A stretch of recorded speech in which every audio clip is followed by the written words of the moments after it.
Every morning, millions of people wake up, go to work, earn money, spend it, and repeat. It feels normal, predictable, even safe. But here's the uncomfortable question. What if this entire cycle is part of a system you never consciously agreed to? Not a conspiracy, not a scam, but a structure so deeply embedded, you mistake it for reality. Part 1. The illusion of merit. Most people believe the economy is a meritocracy. Work harder, earn more. Be smarter, rise faster. You've been told your entire life. Work hard, and you'll succeed. But look around. Some people work 12 hours a day and barely move forward. Others make one decision and change their financial trajectory completely. This isn't about luck. It's about something far less obvious. You're not being rewarded for effort. You're being rewarded for where you sit in the system. Max Weber called this the moralization of work, the idea that labor is inherently virtuous. So you begin to see income as a reflection of effort. But structurally, income is a reflection of position, leverage, and ownership. This is the first layer of the hidden system. You are taught to evaluate yourself morally in a system that rewards you structurally. Part 2. Capital versus labor, the system nobody explains. To understand this, you have to zoom out. Economists and philosophers have been describing this structure for centuries. Karl Marx called it the divide between those who sell their labor and those who own the means of production. Labor trades time for money, has limited scale, is replaceable. Capital owns assets, scales infinitely, generates returns without proportional effort. This is not ideological. It's mechanical. Most people hear this and think it's political. It's not. It's mechanical.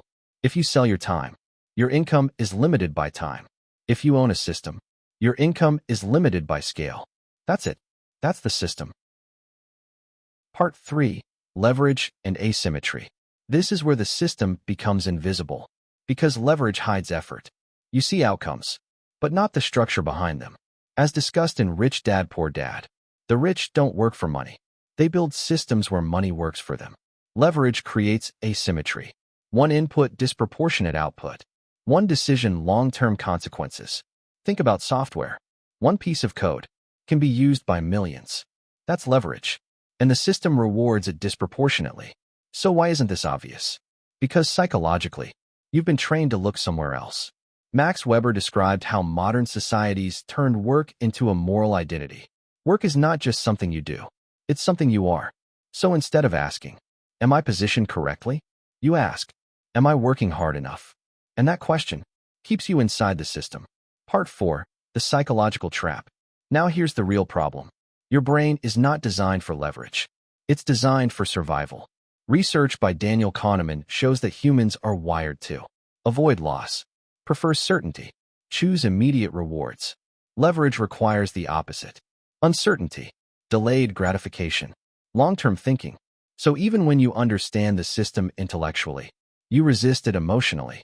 You choose the stable job, the predictable income, the known path, because it feels safe, not because it scales. Part 5. Real-world systems. Bar chart. Uber. Uber doesn't own cars. Drivers provide labor. Take operational risk. Uber owns the platform, controls pricing, scales globally. This is pure asymmetry. Bar chart. Amazon. Amazon sellers manage products, handle logistics, take risk. Amazon controls infrastructure, takes a percentage, scales infinitely. Again, labor operates within the system.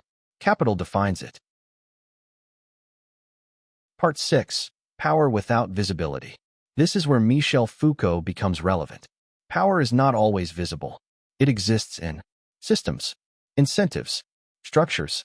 You don't see the system controlling behavior, but you act within its boundaries daily, without questioning it. Part 7.